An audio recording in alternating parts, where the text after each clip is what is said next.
Uh, Good evening, friends, especially Meenakshi here, who belonged to our institute from PGI, and she was there long time back. Uh, so I'm going to talk something probably which is a very different subject, but all of us, those who have remained in institute or deal with students, and we know we face this challenge all the time, that how to deal with my problem resident. The question is, there is nobody really a problem student or a resident. Basically, we need to understand the basic underlying psychology. I think everybody is different. That is what is a problem. Every human being is different. And so some of the things which I'm putting up here is, so how do you really identify such a person? I think there are many ways. The commonest thing is direct observation. A lot of people are going to talk about that there is something different about a particular resident. And of course, your nurses, they are especially expert in that because they have such a long experience. Your patients, especially, if they'll come up. Of course, if some incident has happened, there are so many. I don't want to give even examples here. And of course, a system of monthly evaluation. I think that's very important. Many places it's not there. And you also, as a teacher, you look at the chart and the medical records. That is going to reflect a lot of things, that how our residents are and what are the issues with various people. So how do we recognize these kind of students? Maybe there are a lot of complaints not listening to immediate seniors. This has happened with us all the time. We have first years coming, they are not listening to their third years, and even senior residents, they're all coming. That this batch particularly is totally different. They don't bother, so that is a problem. Or, of course, misbehaving with the patients, very serious, and not attending or not performing an academic class, not coming to, you know it, the person is not coming to class. He is not presenting, even giving the presentation which has been allotted to him.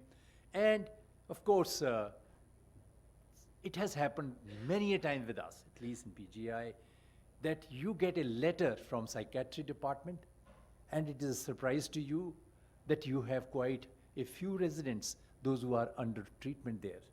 And they are given a letter as well as sent to the parents. You should be very careful about that, because some of these residents are the one, maybe down the line, if they try to do something physically, what would happen?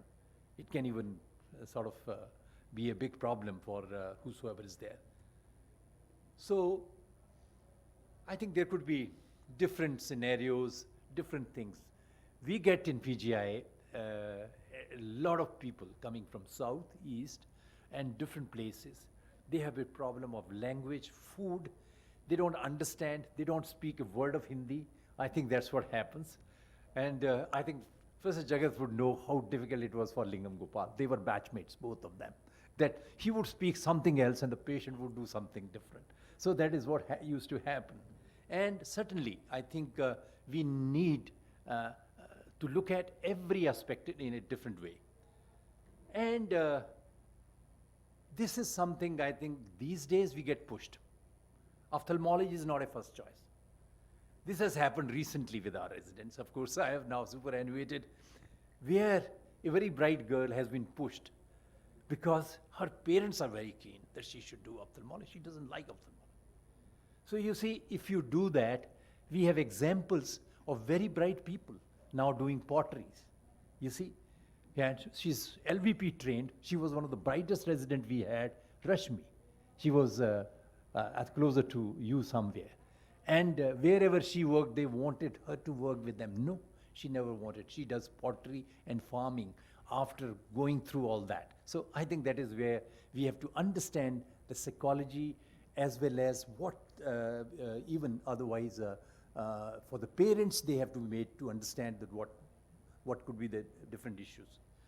Then problem with seniors or personal life. Senior problems are there. We have some bullies. They are among teachers. They are among senior residents. And they are, some of them, their own immediate seniors. Maybe first year to third year resident, and they can be really, really real bullies. And this we have seen many a times. And they will threaten them in a way that they are not supposed to divulge to anybody. So that is also a problem. So how do you find that? I think these issues are very important. As teachers, we have to somehow go across other students, other friends of theirs in a group, so that we can find out the real reason why it is happening. Because otherwise it's a serious issue. They go into depression. That's how they reach sometimes the psychiatry department. Then, insecurity of the future. This is happening more and more. I think we talk so many things these days.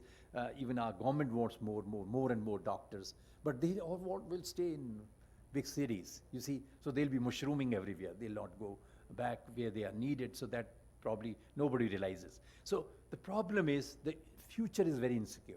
They kind of start talking right in first year, what would happen? Will I get senior residency, fellowship? Am I going to be eligible to be doing some practice somewhere or a specialized thing? So those are the things I think need lot of counseling, lot of things need to be taught. Even some of us, I think we are here, Professor Jagat, me came from somewhere very remote villages. Our parents were illiterate, we had no idea, no direction. So you have to somehow find out that, and that you find with great difficulty. Sometimes we do know in the earlier period that many residents, our teachers, would make fun of us. They would kind of feel what kind of crazy people they are, from where have they come. No, it should not deter you from that, and you have to take more guidance and be more focused. That's how perhaps you will not have you'll not turn out to be that kind of a problem residents. And there are some are absolutely childish. They'll never grow. And parents these days are responsible for that. They have so much parenting done to them. They don't even know once they move out that how to live even one night somewhere, how to have food at other place. That is, so those are the issues, you see, you need to deal with them, and you have to talk to them. You have to introduce them to other people. Those who are with them, they are senior. There are so many others, those who could do that. Of course, there are certain unacceptable behavior. If you have a person, we have these problems of addiction these days, a lot of substances being used, or totally unethical behaviors. I mean, they could be absolutely doing certain things where they may physically not only harass people, they could be sometimes issues with the female residents, with serious ones. I mean, there is no question that such people should be staying there. And I think you have to involve their parents and other people, and because that is serious. So the common underlying scenario one must understand, because of the different language, culture, I have talked already, food, I think we have to deal with all those things. And also the first choice, is it their choice or not? And then also analyzing their seniors, and of course, so many insecurities of future. So all these things I have already enumerated to you. So early detection is very important. How you're going to benefit the resident. Then only the timely evaluation and sort of interaction you can do. You have to have a specific feedback and discussion. It is to be more specific than what we as a teacher, whether we kind of get sometime ourselves very much chipped off. How can they write like that to me? I remember when I did my fellowship in USA, in 1990, I was supposed to take a class on diabetic retinopathy to the resident. And there was another consultant who was associate professor. They would give a feedback sent to dean, and right there, this gentleman wasted our time. He had not prepared well, and it used to be absolutely presented. And I was very lucky. They wrote nicely about me, that this lecture was very well prepared. I used to be so scared that whether I can speak the same way. So that's what the feedbacks are important. So here also it's very, very important. So changing the schedule of it is very important. We have had, Professor Jagat is here, so many people coming from Northeast, from different places. They have such difficulty. We changed them we get them very light posting. We even used to tell them they don't even know the language. They have every problem. So you need to take them out of that stress. don't expect them to do the same which others are doing. That is very, very important. And I think parents need to be part of it. Make them, they should be informed. If you don't inform them, tomorrow something happens, absolutely you are in soup and you can be behind bars, I can tell you that. Then of course you need faculty role models. Yourself be a role model. That is how probably it gets rubbed onto most of the people. They may change. And identify the close residents. That is where we get the information, that this person has these issues, sir. And these are the issues which nobody knows. So I think that is very, very important. And may need help of a psychiatrist. Again, I'm coming to that because they help in a way which nobody else can help. I think I need to acknowledge my Ramandeep here from Advanced Eye Center for helping me a little bit here with some of the slides. Thank you very much, friends.